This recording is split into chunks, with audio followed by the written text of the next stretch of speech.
Bismillahirrahmanirrahim. Assalamualaikum warahmatullahi wabarakatuh. Innal hamdalillah nahmaduhu wa nasta'inuhu wa nastaghfiruh wa na'udzu billahi min sururi anfusina wa min sayyiati a'malina. Man yahdihillahu fala mudilla lahu wa man yudlilhu fala hadiya lahu.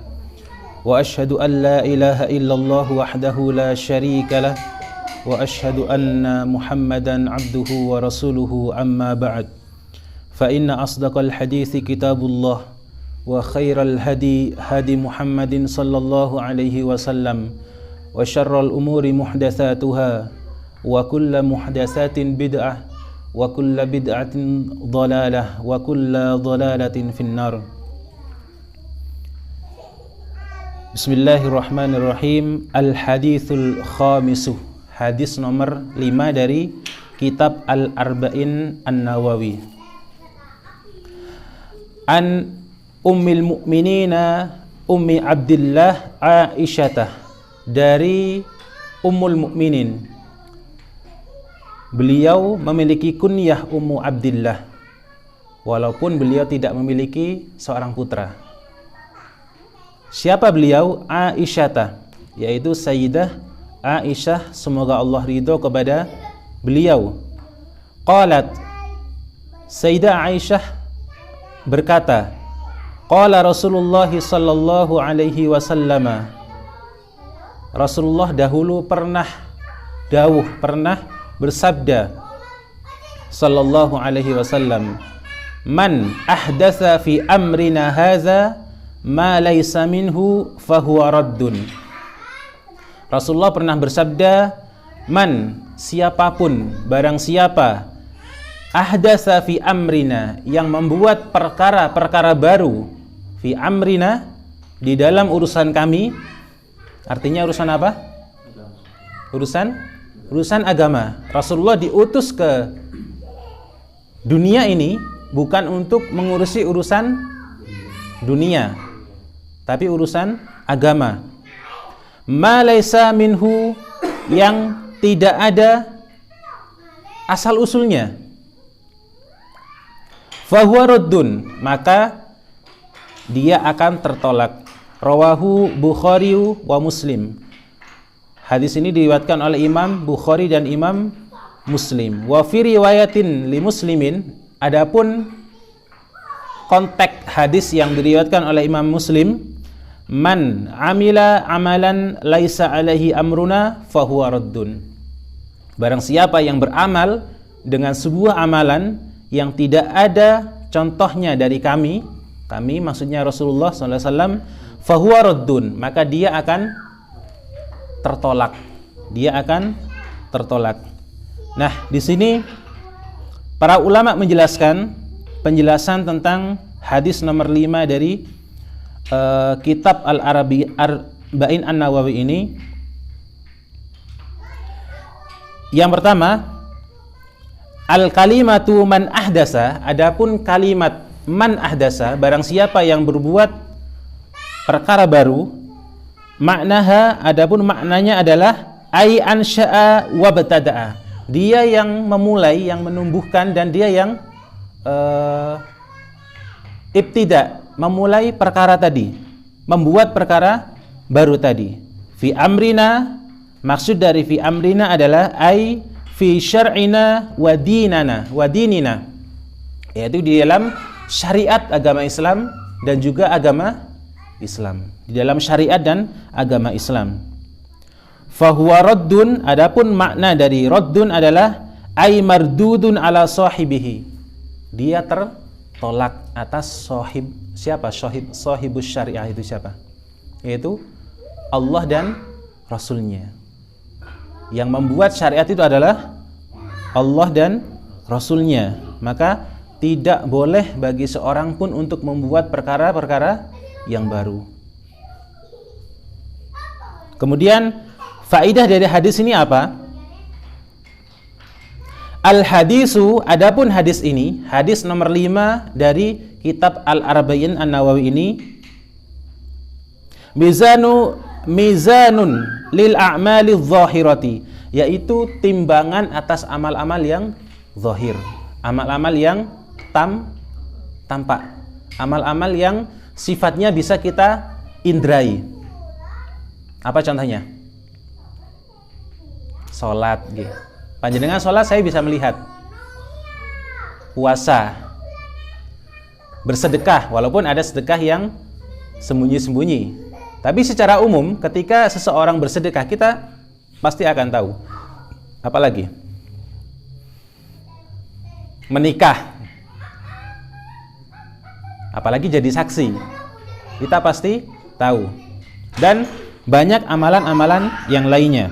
Nah, hadis ini yaitu mizanul lil a'malidz zahirah, yang menjadi timbangan atas amal-amal yang zahir, amal-amal yang tampak, amal-amal yang bisa kita indrai.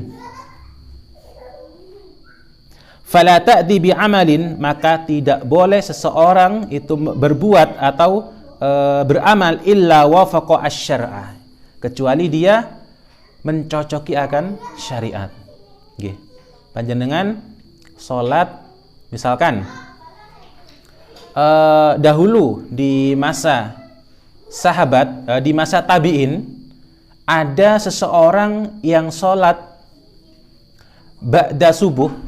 Allahu a'lam, seingat saya ba'da subuh ini levelnya tabi'in. Jadi beliau tidak pernah berjumpa dengan Rasulullah, tapi beliau berjumpa dengan sahabat.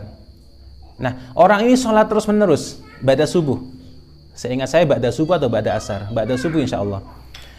Beliau sholat terus menerus setelah subuh. Setelah subuh nggih? Setelah subuh. Lalu ditegur oleh salah seorang sahabat, kalau tidak salah Abdullah ibnu Mas'ud waktu itu. Beliau ditegur. Apa kata orang ini? Apa kata orang ini? Wahai Ibnu Mas'ud, apakah Allah akan menyiksaku karena sholatku? Katanya. Subhanallah. Kalimatnya luar biasa nggih. Apakah Allah akan menyiksaku karena aku sholat ini? Apa jawaban beliau? Apa jawaban Abdullah ibnu Mas'ud? Abdullah ibnu Mas'ud ini adalah satu di antara 3 nama Abdullah yang Rasulullah sangat cinta pada mereka. Abdullah ibnu Mas'ud, Abdullah ibnu Umar, dan Abdullah ibnu Abbas. Ini semuanya ulamanya para sahabat. Apa jawaban Ibnu Mas'ud? Tidak, Allah tidak akan menyiksamu karena sholatmu, tapi Allah akan menyiksamu, akan menghukummu karena engkau menyelisihi sunnah, karena engkau menyelisihi Rasulullah SAW. Karena apa? Rasulullah SAW tidak pernah mencontohkan sholat ba'da subuh, kecuali misalkan panjenengan ba'da maghrib capek sekali.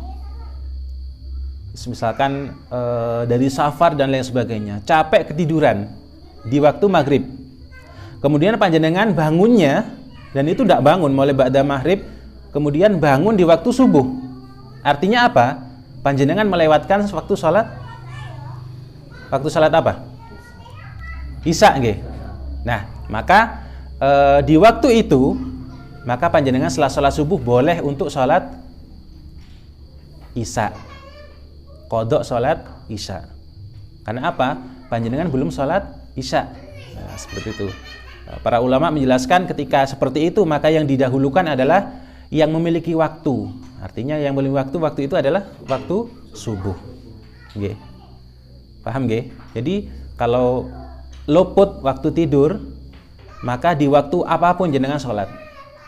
Jangan sampai ditinggalkan. Kemudian fama huwa mizanul a'malil batinah, maka apa yang menjadi timbangan dari amal batin? Kalau tadi yang menjadi standar atau timbangan amal zahir, yaitu hadis ini.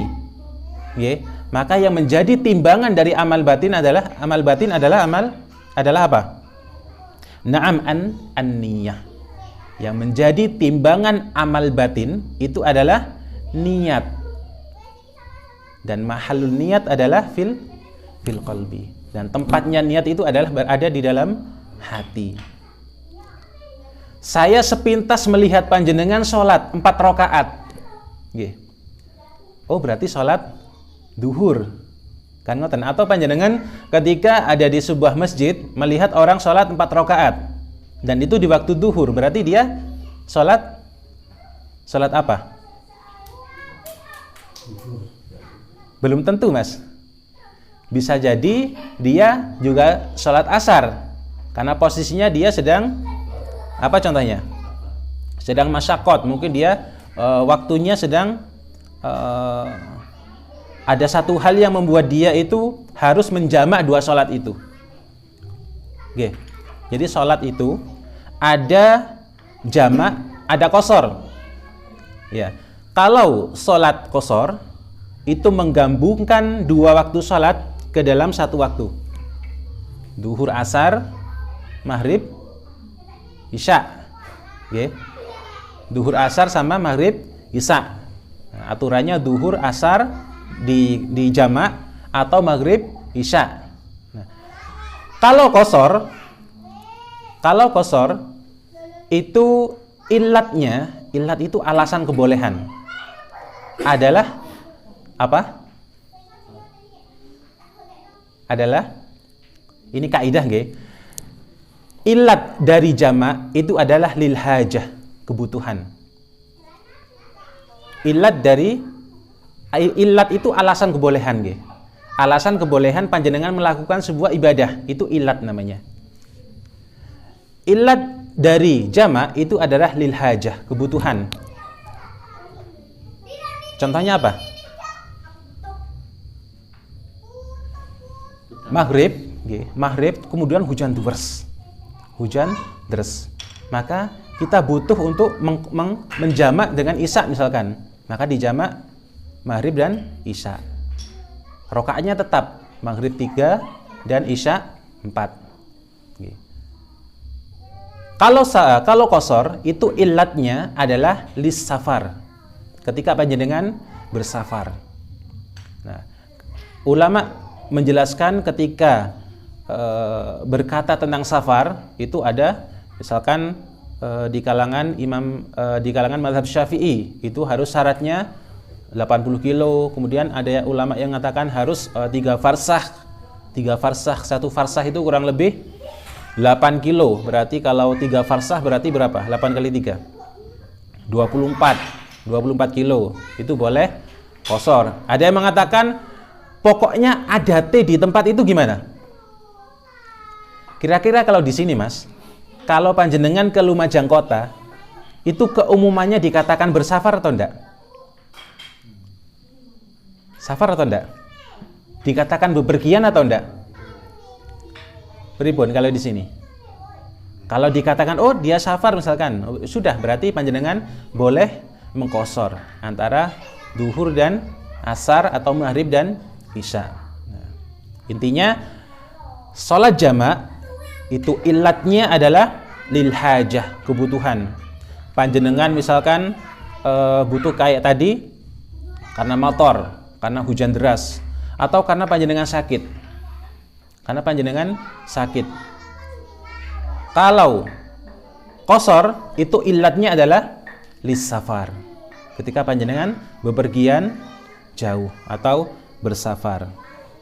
Nah, ini penting, Mbak, karena banyak saudara kita, saya sering safar di dalam bis atau di dalam kereta api. Secara dohir, saya tidak menuduh orang sekitar saya tidak sholat. Secara dohir, saya melihat mereka tidak ada yang sholat. Indikasinya apa? Saya kalau safar itu tidurnya itu kayak tidur enggak apa ya istilahnya, enggak benar-benar nyenyak gitu loh. Saya melihat orang-orang di sekitar di samping-samping saya, mereka tidak ada yang wudu atau terlihat tayamum, dan itu umum. Mereka menganggap atau karena mereka tidak tahu kalau ketika safar atau ketika butuh kita itu boleh untuk tayamum. Nah, ini pentingnya belajar ilmu syariat. Kita pentingnya belajar ilmu fikih di sini agar kita tidak merasa berat ketika dalam keadaan darurat. Dalam fikih itu ada 2 waktu Yang mana waktu pertama namanya saya lupa namanya. Yang kedua waktu darurat, waktu darurat. Lah darurat ini hukum syariat membolehkan perkara-perkara yang sebelumnya tidak boleh. Seperti kosor nggih. Panjenengan Mas Teguh, mana Mas Teguh? Mas Teguh tidak boleh kosor di sini. Oh sih aku tak kosor sholat isya misalkan, tidak boleh karena ilatnya tidak ada. Mas Teguh orang sini, beliau tidak bersafar. Oke. Nah inilah pentingnya belajar ilmu syariat. Mudah hidup kita insya Allah. Dan kita tidak akan meninggalkan sholat. Banyak orang yang meninggalkan sholat dan ini merupakan sesuatu yang menyedihkan deh. Fenomena yang menyedihkan. Mereka meninggalkan sholat karena mereka tidak tahu bagaimana caranya sholat ketika bersafar. Kan tidak mesti Pak Nggih. Kendaraan itu berjalan ke arah barat, ke arah kiblat. Kadangkala ketika kita safar ke arah timur, itu busnya menuju ke timur. Mereka tidak sholat karena mengira, wah tidak ngadep kiblat. Padahal dalam keadaan seperti itu, Allah memberikan rukhsah, Allah memberikan keringanan, memberikan sebuah dispensasi. Kita boleh sholat menghadap manapun. Itu dibahas di kitab-kitab fikih. Nah, itulah pentingnya kita belajar ilmu syariat. Di samping belajar ilmu syar'i itu adalah hukumnya wajib bagi semua muslim dan muslimah. Nah, kemudian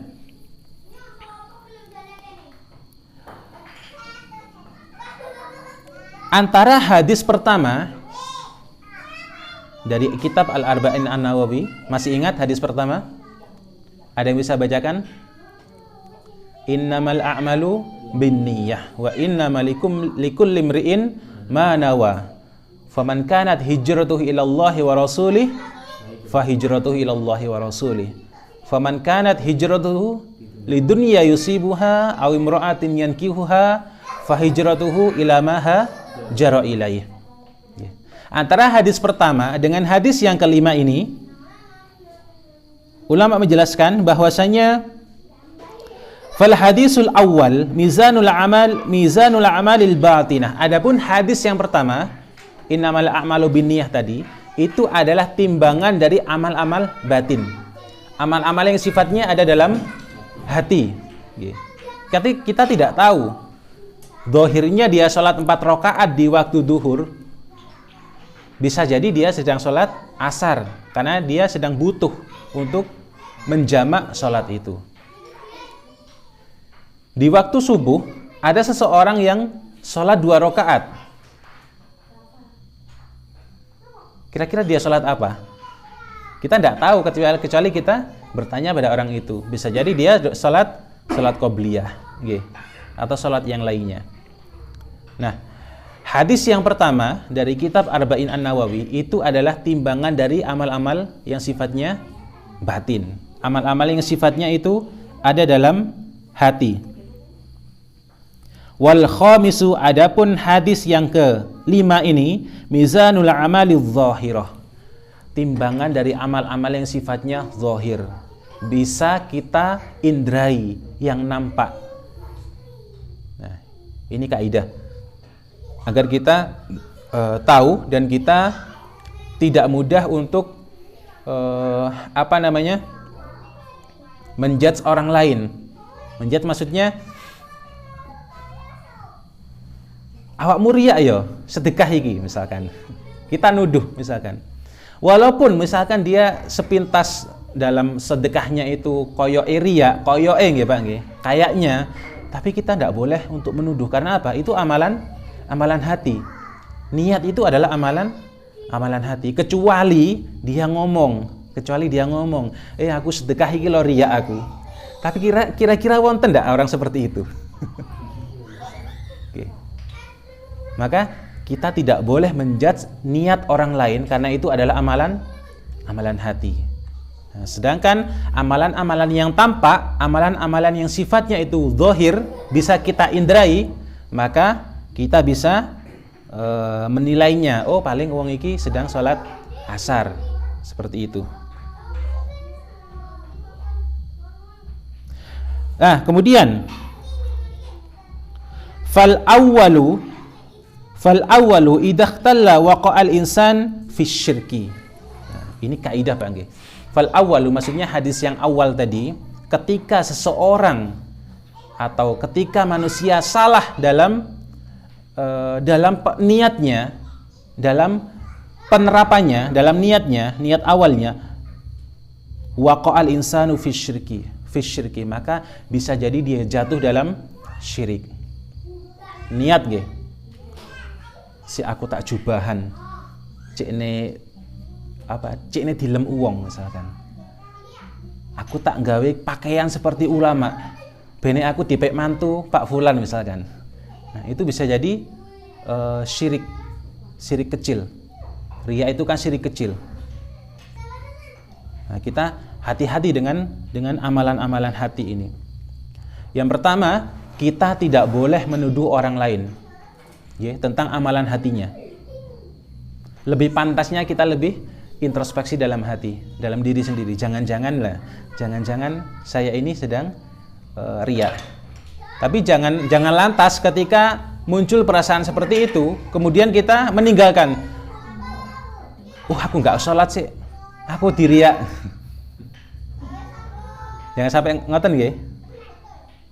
Jadi kita menuduh orang lain sedang berbuat riya misalkan, itu tidak boleh. Nggih. Dan kita meninggalkan amal yang akan kita kerjakan karena kita khawatir terjatuh dalam riya, itu juga tidak boleh. Bisa dipahami nggih? Nah, kemudian fal awwalu idza ikhtalla waqa'al insan fi syirki wal khamisu, adapun hadis yang kelima ini, idza ikhtalla waqa'al insanu fil bid'ati. Nah, ini Pak yang dikhawatirkan. Adapun hadis yang nomor 5 ini, ketika seseorang salah dalam penerapannya, maka bisa jadi dia terjatuh di dalam bid'ah. Dia terjatuh di dalam bid'ah. Nah, ini pembahasan yang selalu panas di sepanjang masa nih, bid'ah ini. Tapi bagaimanapun ini adalah hadis yang disabdakan oleh Rasulullah SAW. Sepanas apapun kuping kita, ketika itu disampaikan oleh Rasulullah, kita wajib untuk mengimani. Kita wajib untuk percaya dulu, walaupun mungkin kita belum mampu untuk meninggalkannya. Ini kaidah Pak nggih. Apapun yang datang dari Rasulullah SAW, kita wajib mempercayai, mengimani dan meyakini itu adalah suatu yang benar. Adapun ketika kita saat ini belum mampu untuk meninggalkan itu karena satu dua hal, maka itu perkara lain. Itu perkara lain. Misalkan Rasulullah SAW mengatakan tidak boleh seorang laki-laki ajnabi bersalaman dengan perempuan ajnabiyah. Ajnabi itu orang laki-laki yang boleh menikah dengan perempuan itu. Ajnabiyah, perempuan yang boleh kita nikahi. Ajnabi itu lawan katanya mahram. Lawan katanya mahram. Kalau mahram tidak boleh kita nikahi. Apa yang termasuk mahram? Siapa?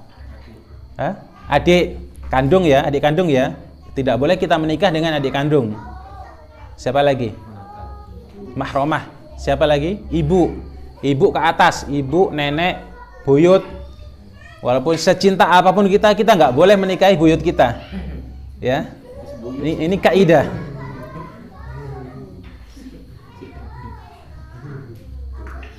Tapi selain itu boleh kita nikahi. Sepupu mahram enggak? Bukan, nggih. Maka kita boleh menikahi sepupu. Terus apa lagi yang di masyarakat sepertinya dia mahram atau mahramah, tapi ternyata bukan. Sepupu yang paling banyak ya. Yang paling banyak itu sepupu. Sepupu dikiranya dia saudara dan boleh bersalaman, padahal tidak boleh. Sepupu itu tidak boleh bersalaman dengan sepupunya.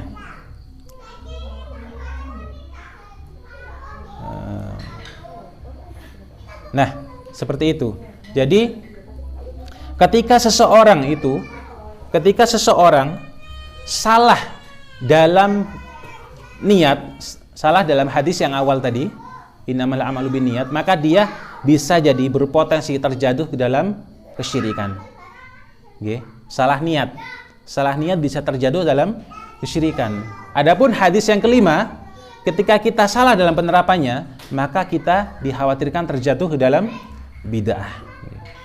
Bid'ah itu adalah perkara baru di dalam masalah agama.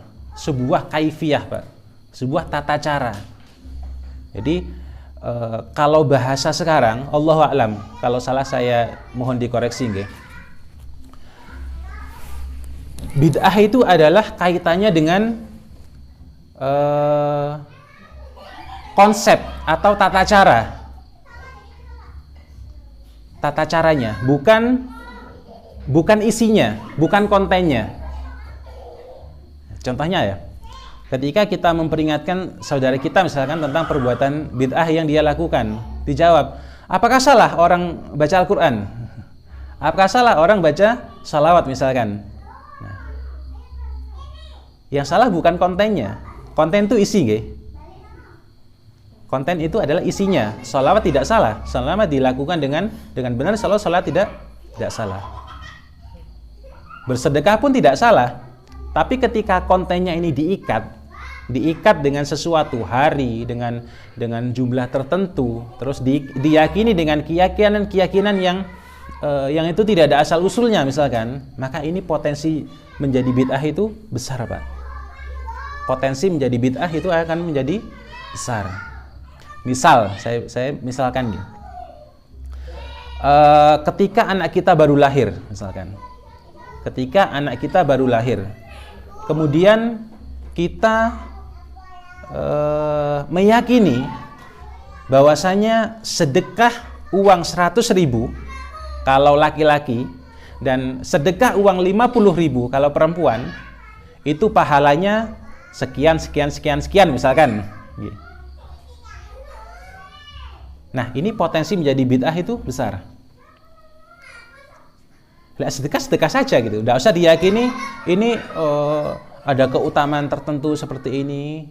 Paham nggih? Antara wadah dengan isi.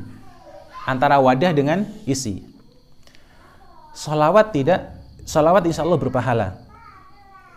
Baca Al-Quran insya Allah berpahala. Terus apa lagi? Sedekah insya Allah berpahala. Tapi ketika sholawat, sedekah sama baca Al-Quran ini kita ikat di waktu tertentu dengan tata cara tertentu, dan diyakini dengan keyakinan bahwasanya ini akan seperti ini, dan keyakinan ini tidak ada asal usulnya, maka potensi menjadi bid'ah ini besar. Paham nggih? Saya contohkan lagi.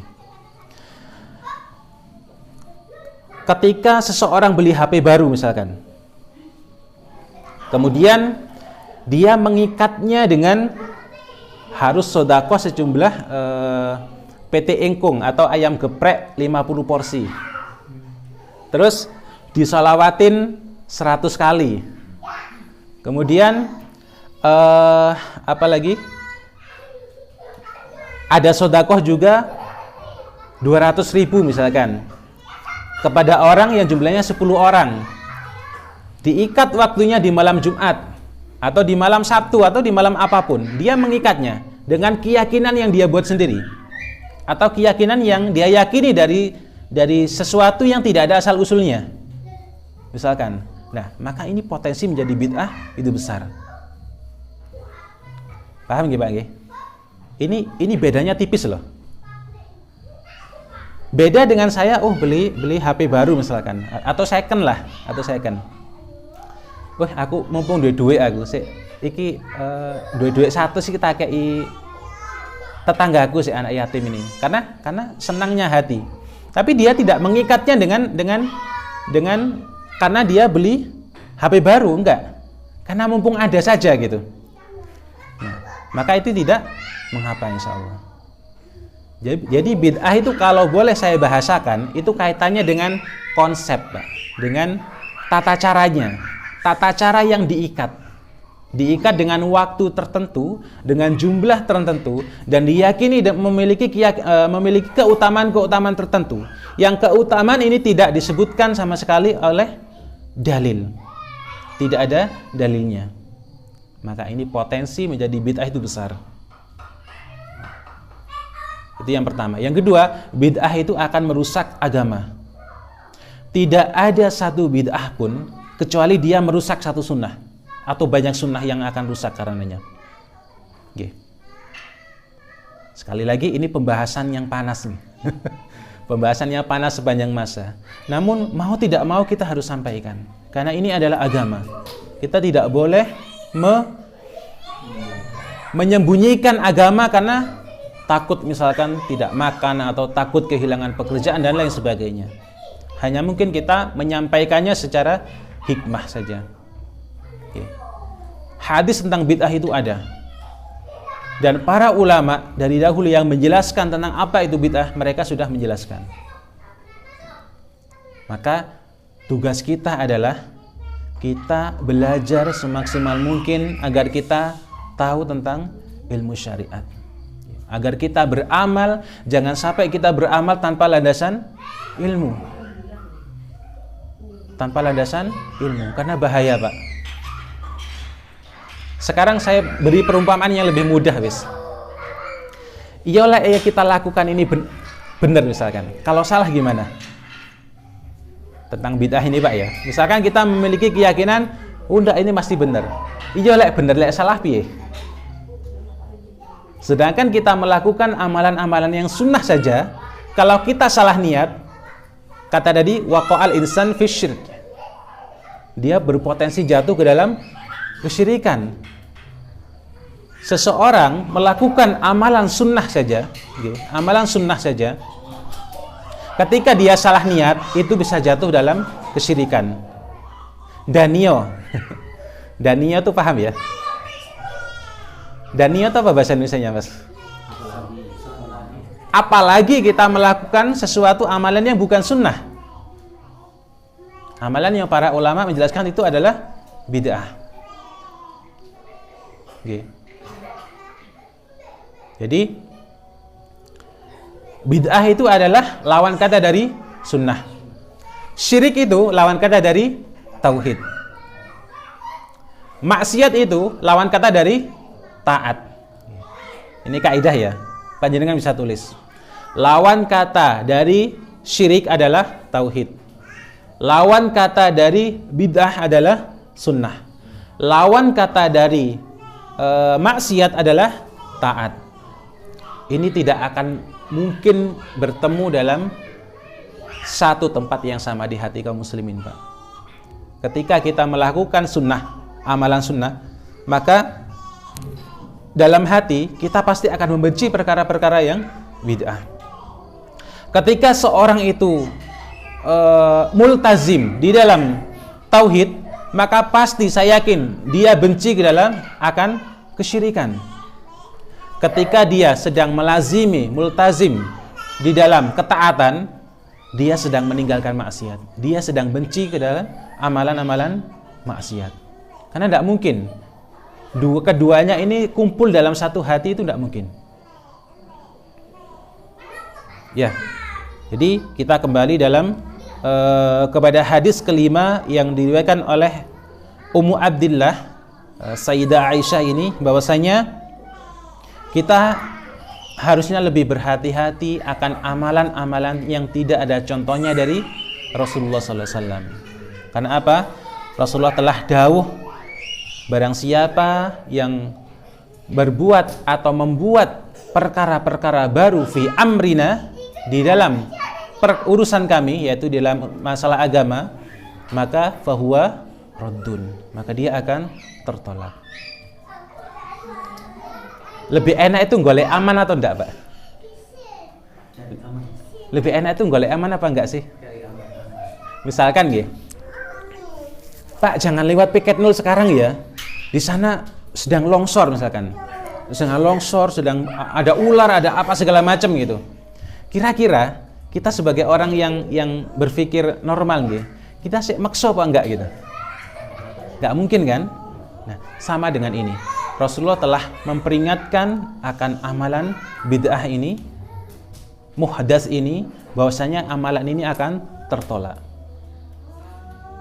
Mau nggak kita melakukan amalan itu sampai berpuluh-puluh tahun dengan keyakinan diterima? Padahal Rasulullah telah mengatakan ini fahuwa raddun. Maka lebih baik kita cari aman, nggih. Lebih baik cari aman. Yang pertama, yang kedua adalah amalan sunnah itu banyak luar biasa, Pak. Panjenengan kalau melakukan amalan sunnah mulai dari melek ngeten, bangun tidur sampai tidur lagi, saya yakin kita akan kesulitan untuk melakukan semuanya setiap hari. Saya yakin. Mulai dari melek. Apa doa ketika bangun tidur? Coba. Alhamdulillahilladzi ahyana ba'dama amatana. Ya Allah, segala puji bagimu yang telah menghidupkan kami setelah kami mati. Tidur itu mati, sama dengan mati, Pak. Kemudian apa lagi sunnahnya? Coba kita hitung. Yang paling mudah. Kesunnahan siwak. Siwak itu sunnahnya ketika tagoyurul fam, berubah bau mulutnya, Pak. Panjenengan ketika bangun tidur kira-kira wangi apa wangi sekali? Wangi sekali. Pasti kebalikan dari wangi sekali, nggih. Nah, maka di sanalah panjenengan sunnah bersiwak. Sunnah bersiwak. Yang kedua siwak. Kemudian apa sunnah lagi? Dalam cuci tangan. Cuci tangan. Apa lagi? Ayo kita hitung sunnah sekarang. Madmadoh. Madmadoh itu berkumur ya, berkumur. Terus istinsyak. Istinsyak itu air di nah, itu istinsyak. Istinsyak itu gini. Kalau gini, itu istinsyar namanya. Ini juga sunnah. Jadi ketika kita istinsyak, itu sekalian kita melakukan dua sunnah. Istinsyak, terus istinsyar. Apalagi? Sunnah. Ayo coba kita hitung sekarang, Mbak. Kira-kira kita mampu nggak melakukan semuanya gitu? Iya. Saking banyaknya sunnah dalam kehidupan kita sehari-hari, sampai kita bingung mencontohkan. Sholat sunnah banyak. Kemudian sedekah banyak, memotong kuku, apalagi mencukur bulu kemaluan, mencukur bulu ketiak, memakai wangi-wangian, apalagi memakai celak. Kalau saya pakai celak itu, kalau pakai kacamata kayaknya piye ngoten. Kalau panjenengan yang enggak pakai kacamata, itu enak pakai celak. Nah, itu juga sunnah, Pak. Apalagi? Yang wanita pakai hina, pakai pacar. Apalagi? Mencukur ini. Kumis niki. Itu merupakan bagian dari sunnah fitrah juga. Kalau sudah panjang, apalagi sudah mulai nekuk ngeten, syukur. Tipiskan. Apalagi banyak, saking banyaknya kita sampai tidak bisa mencontohkan semuanya. Bahkan kita melakukan secara kontinu setiap hari, saya yakin kita akan kerepotan. Yang sunnah saja, yang jelas-jelas berpahala saja, itu kerepotan kita lakukan, maka kita tidak perlu memberatkan diri akan sebuah amalan yang tidak ada contohnya dari Rasulullah SAW dan juga para sahabatnya, yang potensi untuk tertolak itu sangat besar. Yang potensi tertolak sangat besar. Karena apa? Karena sudah ada hadisnya. Oke. Terus kemudian yang terakhir. Nah, ini kaidah fikihnya, Pak. Apapun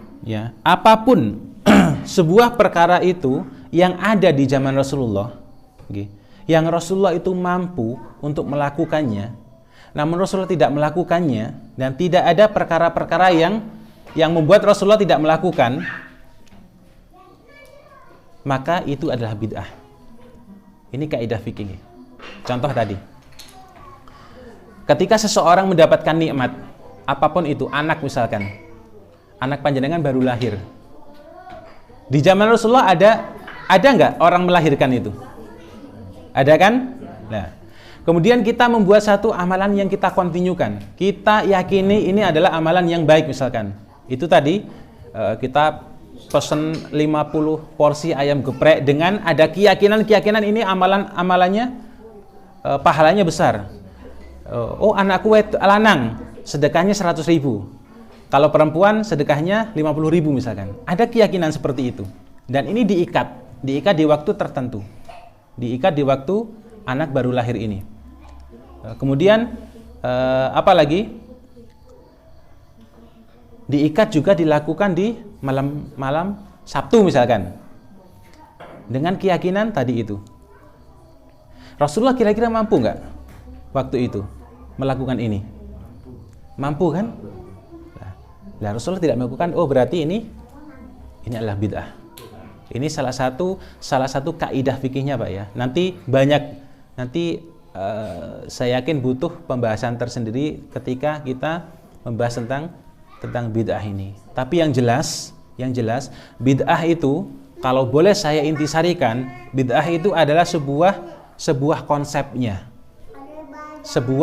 Sebuah tata caranya, bukan kontennya, bukan isinya. Ini tipis, Pak nggih. Semoga bisa dipahami apa yang saya sampaikan ini. Jadi sholawat, sedekah, membaca Al-Quran itu semuanya adalah amal soleh. Tidak ada yang meragukan ini selama diniatkan dengan niat lillahi ta'ala. Ya, lah sekali lagi niat itu urusannya dengan hadis yang awal, nggih. Hadis yang awal. Tapi kalau kita ikat ketiga amalan ini di waktu tertentu, dengan jumlah tertentu, dengan tata cara tertentu, yang itu tidak dicontohkan oleh Rasulullah SAW atau para khulafaur rasyidin, okay, maka ini potensi menjadi bid'ah adalah besar. Okay. Sekali lagi, bid'ah itu urusannya dengan tata cara, bukan konten. Aku sedekah loh, mosok dimasukkan neraka, masa Allah akan masukkan aku ke dalam neraka karena sedekah. Nah, banyak kan biasanya saudara kita ketika kita nasihati, jawabannya seperti itu. Maka jawablah sebagaimana Ibnu Mas'ud menjawab ketika ada orang yang sholat terus-menerus ba'da sholat subuh tadi. Allah tidak akan menghukummu karena sebab engkau melakukan sholat, tapi Allah akan menghukummu karena engkau telah menyelisihi sunnah Rasulullah SAW. Aku qouli hadza. Kita tutup dengan doa kafaratul majlis. Subhanakallahumma wa bihamdika asyhadu an la ilaha illa anta astaghfiruka wa atubu ilaik. Assalamualaikum warahmatullahi wabarakatuh.